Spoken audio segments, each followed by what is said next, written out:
The Locked On Podcast Network presents the NBA Big 3 in 30. The three biggest stories in the NBA from our local experts at the Locked On Podcast Network.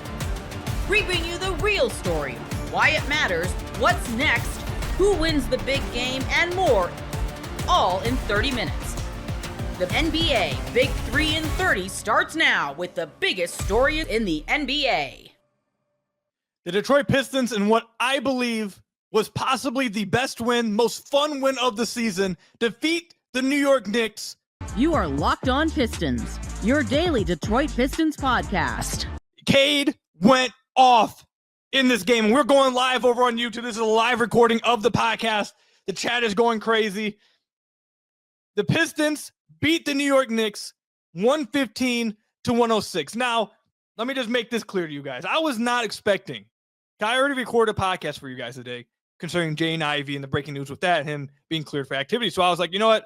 I'll probably wait till tomorrow to record this podcast. I don't want to double post. Because I saw the Knicks were sitting some of their players. I was like, you know what? Maybe this game doesn't go as well. I'll wait till tomorrow to post. Absolutely not. Absolutely freaking not. In the beginning of this game, because part of me almost thought at the beginning of this game that the Knicks would, they're sitting two players, they're sitting two of their starters. Are they just kind of like taking it easy? They don't really want to send a message to the Pistons like I thought maybe they would. If that case, okay, then there's not that big of a deal. But early in this game, in the first quarter, the Knicks were talking so heavy to the Detroit Pistons and trying to send a message to them. It was very clear. It was very clear from the get-go, the physicality the Knicks were playing with, how they were playing, and the type of trash talk, how often, how just blatant they were getting in the Pistons' faces, and how much they were talking. They were trying to bully the Pistons. They were trying to set the tone and let them know, you guys do not want this matchup. We hear all the rumors about you guys want us in the playoffs. You guys think we're a better matchup than the Pacers. We're here to send you a message. You guys do not want us. You guys are not on our level. And the first half, not going to lie, they had us in the first half. The Knicks were up by double digits. They were playing really well. Their offense was clicking. The Pistons defense couldn't get any stops. Their offense was really struggling in the half court. In the first half, it looked like, okay, this might get out of hand. But the Pistons cut the lead down. They dwindled it down. And they end up beating the Knicks. And the team that was going from talking so much in the beginning of this game, all of a sudden was very quiet in that second half. All of a sudden, Brunson, who was talking crazy to Cade after he picked up his second foul in the first quarter, all of a sudden, you don't see Brunson talking at all in the second half. All of a sudden, you don't see him talking at all in the fourth quarter. Instead, you see him miss a wide open three to cut it to 2 points off a Pistons turnover with like 30 seconds left. You see him miss 3 free throws and miss another easy bunny in the fourth quarter. That's what I saw happen after he was talking crazy to Cade. By the way, this is just another game from Cade where he outplays Jalen Brunson and gets the win. He's done it 3 times now this year. There's so many players I want to talk about in this game. There's so many players I want to give shout outs to in this game for the Detroit Pistons. So many. This was it was led by one person, but this was a complete team win from the Pistons. It was an absolutely fantastic game to watch. And I think that this might be my favorite Cade game of his career. I think this might be my favorite Cade game of his career. He had 36 points in this game, 16 of 24 from the floor, 2 of 5 from deep, missed 2 free throws, didn't like that. But had 36 points and 8 assists in this game. This might have been, seriously, my favorite game from Cade. And this, I'm going to tell you guys why. The pace and patience and how surgical he was in this second half within the half court was the type of stuff. Now, look, I am not saying he is on this level, so do not take this literal. But the way in which he was playing so patiently, surgically, getting down to the post, playing beneath the three-point line, seeing the doubles coming, waiting, letting the doubles clear out, and then attacking, waiting for this defense to get to where he wanted, and then attacking, playing just with the most perfect pace and surgically dominating the Knicks in mismatches, getting the mismatch over and over, waiting for the double to leave, then attacking and scoring. It was like that. That is the type of stuff you see from MVP players. That is the kind of stuff you see from LeBron, you see from Jokic, you see from Luka. He usually at times Cade can get a little rushed when he tries to go after mismatches. They can get him with a late double. He'll turn the ball over, get forced into a tougher shot. He was absolutely surgical in the second. He dominated this game in the second half. Completely dominated the Knicks in the second half.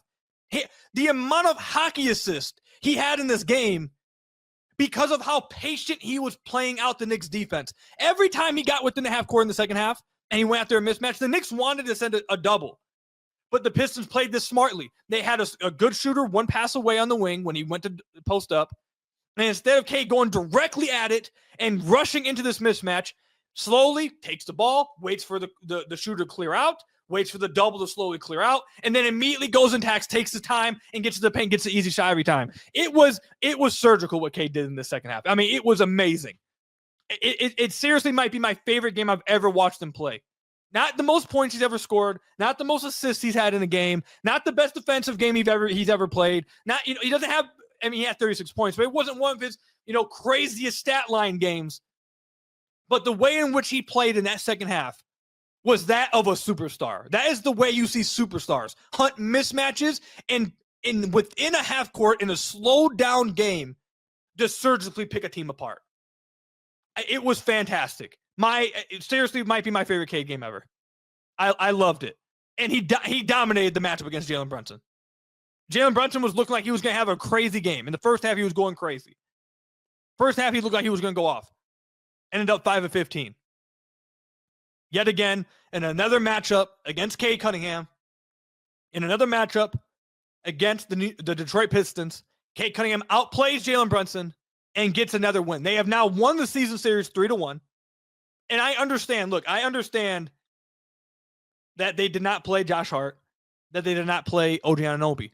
I will say, just briefly, I do think their offense in the first half was a bit helped by the fact they weren't playing Hart because they were playing 5 out and it was making it hard for the Pistons to guard. So I do think that might be something you might see the Knicks do in the playoffs offensively. But yeah, they didn't have those two guys fair. But again, if you watch this game, they were not throwing this game. They were not taking this game. They were trying to punk the Pistons in the first half. They were absolutely trying to punk the Pistons and bully them and let them know you're not ready for us. They were trying to send that message.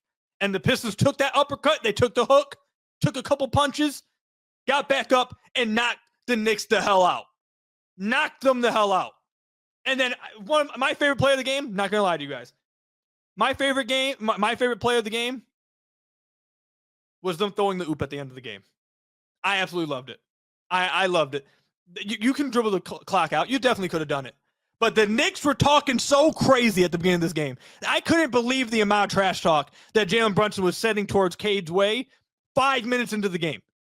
PJ Tucker, the corpse of PJ Tucker was talking crazy to the Pistons. The Knicks were, if it wasn't for that, I would have been all for it. I usually am okay with just dribbling the clock out.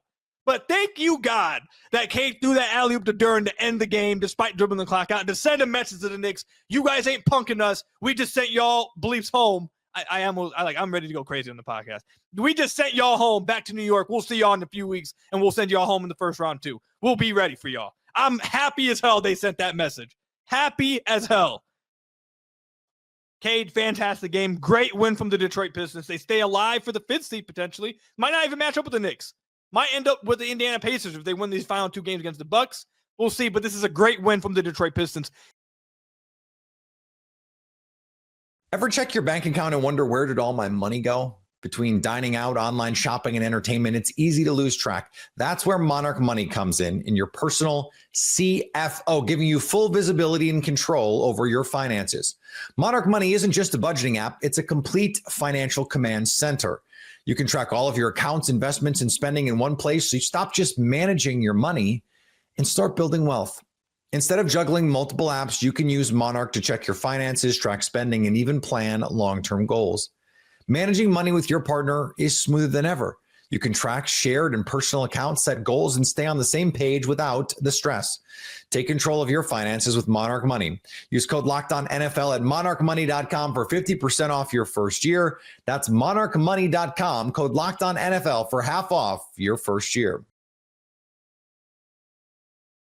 Pacers beat the Cavs in crunch time. You are Locked On Pacers, your daily Indiana Pacers podcast. Today, the Pacers get it done. They will be hosting a series that starts in Gainbridge Fieldhouse for the first time since 2014. They beat the Cavs by 2. Another crunch time win.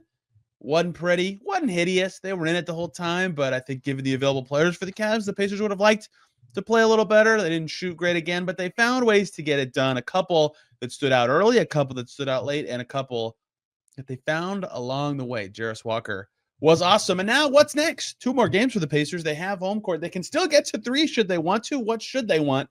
I'll give my take, but tell you now, it's kind of whatever you think of other teams, more so than what you think of the Pacers. Let's start with the game. The Pacers get it done 114-112 over the Cavaliers. I thought very early it became clear to me from the way the game was being played where the Pacers' big advantage was in this game, which is crazy to say about a game they won by 2.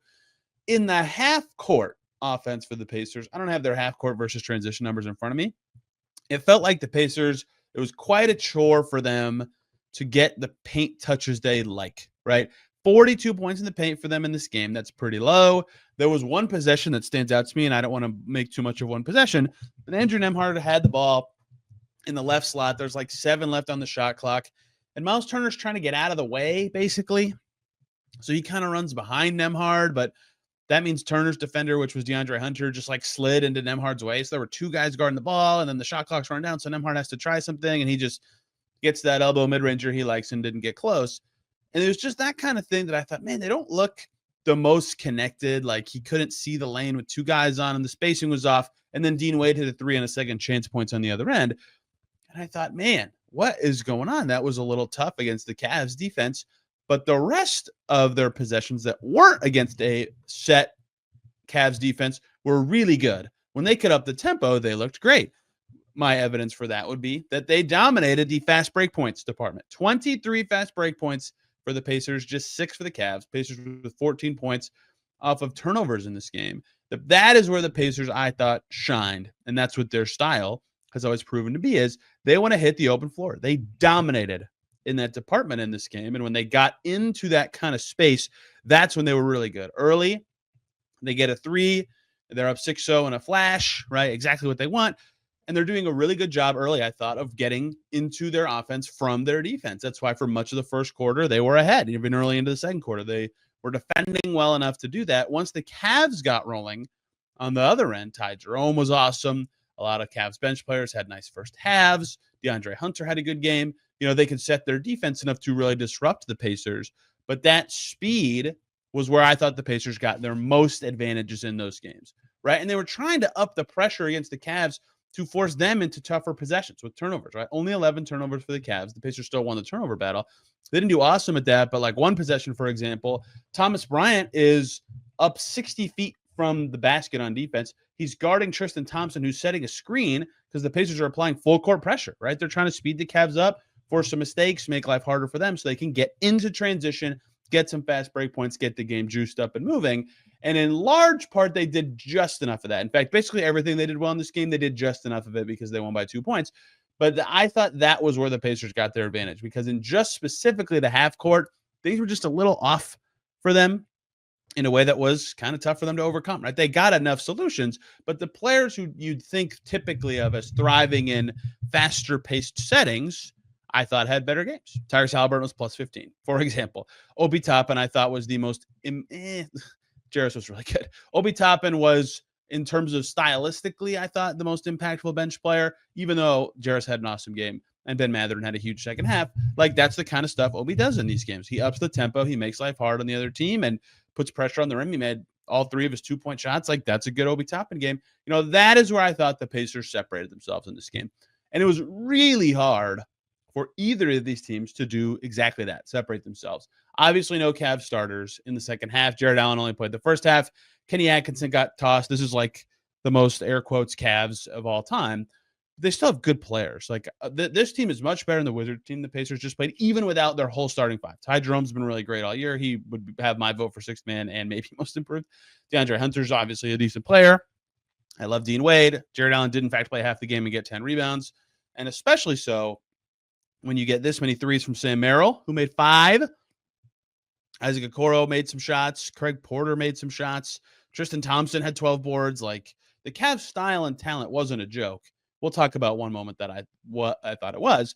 Regardless, it wasn't. It should have been better for the Pacers, but either way, I've over-explained this. They were within like 9-6, like the whole game. They were only down double digits for one possession. They were down 11 in the middle of the third quarter, and they immediately scored. So they were keeping it close. They just couldn't find enough of those little things. But it was the transition and the pace stuff that got them into it. And so in the fourth quarter, the Cavs started it blazing hot. They hit, I think, their first 6 threes of the quarter. But once that faded away, and once the Cavs didn't have just something awesome to the offense rolling, they really, really deteriorated in a way that let the Pacers go. The Cavs went 2 for 13 on twos in the fourth quarter. And those are the chances the Pacers are best at running off of, right? When they have a missed layup from their opponent, they know someone's under the basket, far from the play, they go, right? And I thought they were really good in transition. I thought that is where they showed the most separation, because this Cavs zone was really good, right? Or whatever it was. I couldn't tell. It wasn't like a unique zone, right? Even though I put in my notes, it felt like it was unique at one point, because there were like these kind of traps on the sides or on the wings. That is like not atypical for a zone, but just in a way that made me think they were just trapping the ball or something. But it was obviously a zone, and it's just how it goes for the Pacers. Sometimes seeing these zones, they figure it out and they do well against it, like they did against Miami earlier this year. And sometimes, like a lot of games, like Milwaukee on New Year's Eve and a couple others, they see a zone and they know what they're supposed to do, but they just freeze, or like it just throws them off their rhythm so much that it really hurts. And as Caitlin Cooper always talks about, that leads to stops, and then the other team scores and they can set their zone, and it just snowballs and snowballs. And so for a while, that Cavs zone was preventing the Pacers from getting in transition enough. And that's why it was important for the Pacers themselves to be getting stops and forcing the Cavs into such a poor fourth quarter efficiency-wise, so that they could then turn that into transition chances, get them out of the half court, get them easy chances to score. And they did a really, really good job of that. So despite a lot of things, I thought going not the way the Pacers would typically want, right? They found enough threes late, but they were 14 for 41 from deep in this game. And that includes a 5 for 8 fourth quarter. So once again, a poor shooting night. Their field goal percentage was hovering in the mid 30s until, deep in the second half. They lost the rebounding battle. They had fewer assists than they do on their best nights, right? A lot of stuff that would say, man, they didn't play the greatest, and the Cavs were missing a lot of guys, and it took all those guys being out for the Pacers to win by 2. They did find enough solutions late, and when they needed big shots, they got them. Huge 3 from Tyrese Haliburton in the final minutes, followed by another huge 3 from Tyrese Haliburton in the final minutes, given the circumstances. Those were huge plays. And then the biggest non-scoring play of the game was after a Haliburton miss, with the Pacers up 1 with 15 seconds to go. Miles Turner, a massive offensive rebound to keep possession for the Pacers. That made it a foul game. Nesmith did miss a fourth quarter free throw, but they got just enough late. But the really sealed it too was their defense, right? The Cavs did not score very often late in this game. They hit 107 on the scoreboard with 5 minutes and 20 seconds to go. They scored 5 points the remainder of the game, right? So 1 point a minute down the stretch. That lets the Pacers get in transition. That obviously keeps the Cavs off the scoreboard. That is how the Pacers ended up escaping again. The escape artist Pacers, as they have become since mid-March. They have done so well in these close games to find the answers that they need. We'll talk more about some little details of the final minutes and Jarris Walker and many of the things in the second segment. But that is how the Pacers secured home court. They forced Jalen Tyson to miss on the last possession. Nembhard did a great job not letting Craig Porter get a 3 off. And that is win number 49 for the Pacers. For the astute of you, that was my preseason wins projection number. They have 2 chances to beat it and make me look dumb, which they do all the time. Let's talk about a couple more things from this game. Jarris Walker, the Cavs closing lineup, and a couple other notes that are important before we talk about the significance of home court advantage and plenty more playoff scenarios for the Pacers.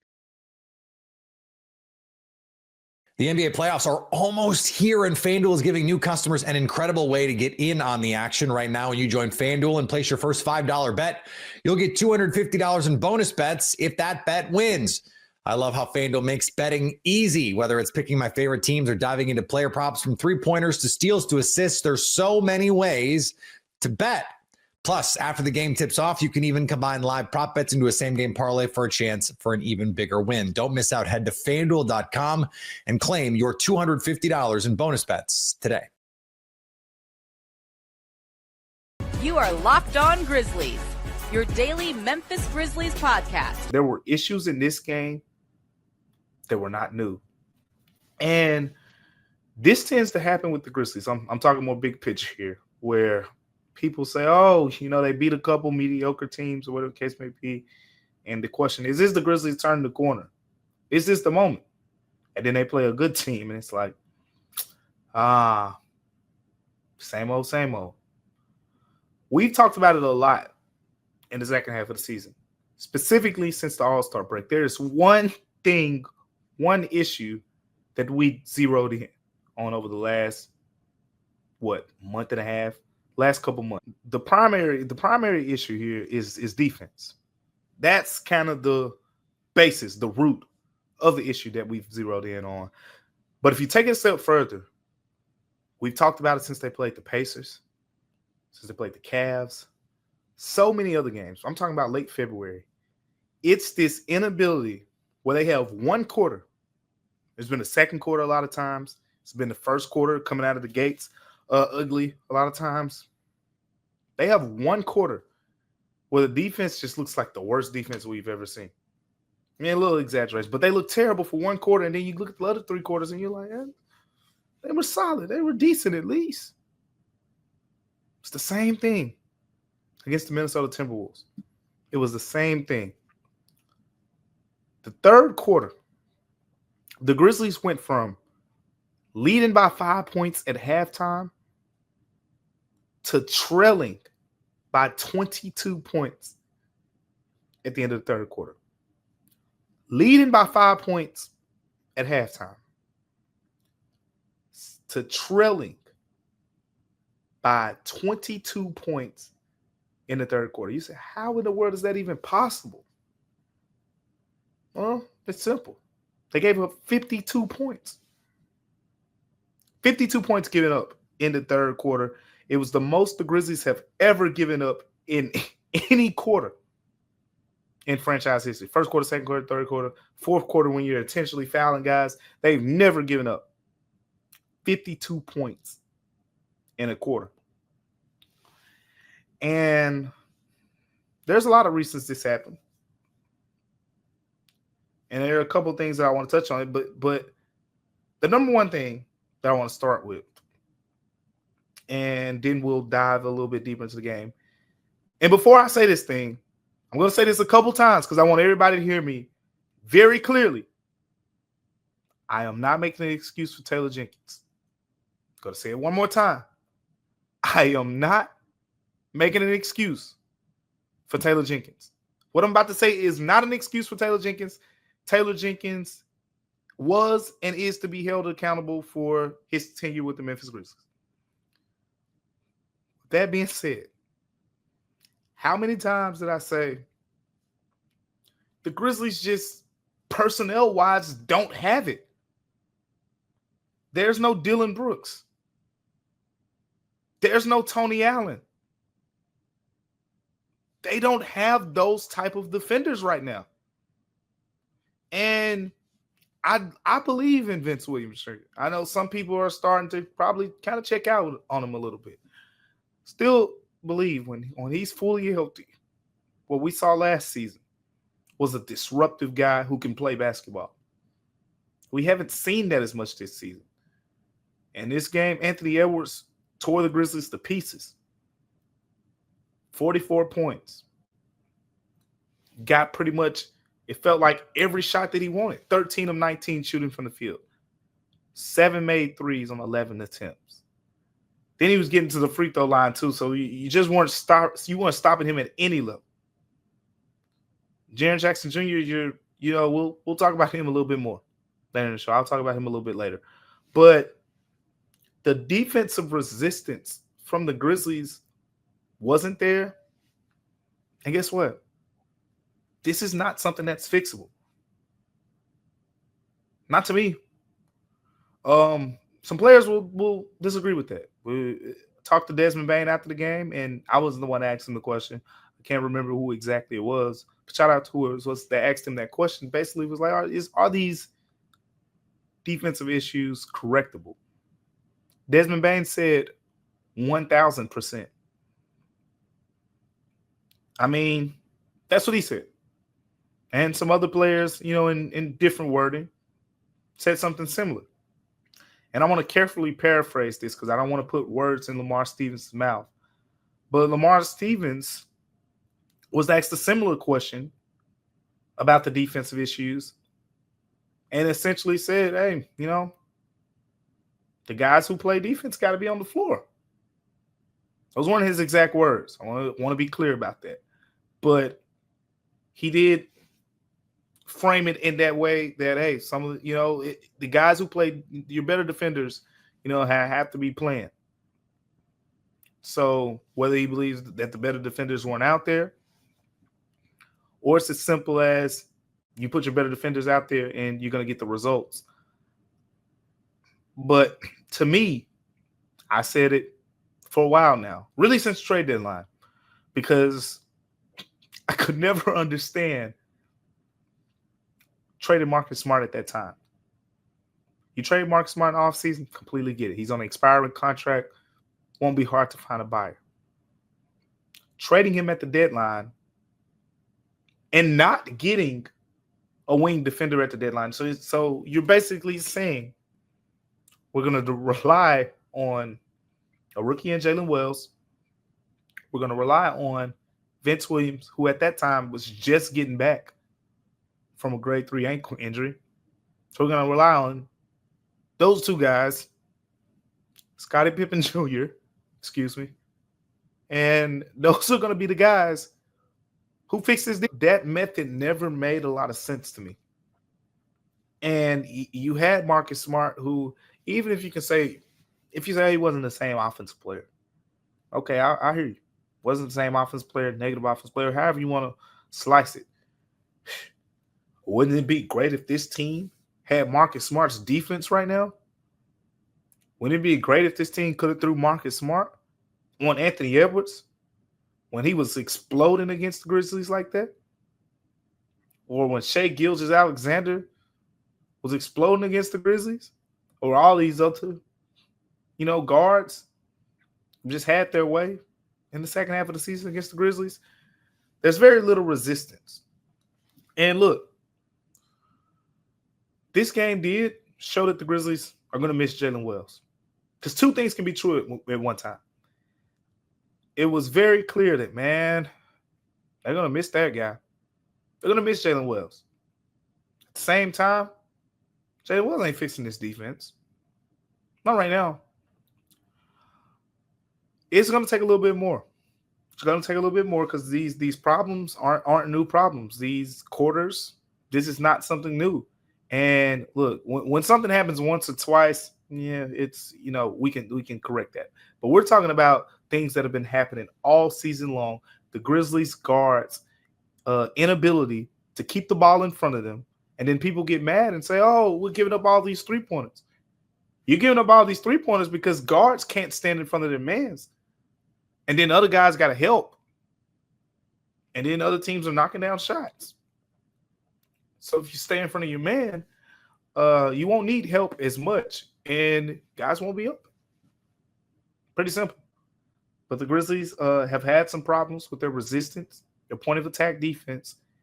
And the guys you're going to rely on, like Vince Williams, he hasn't been as good as expected yet on that end. So some things got to change, and they got to change fast. Speaking of some things got to change,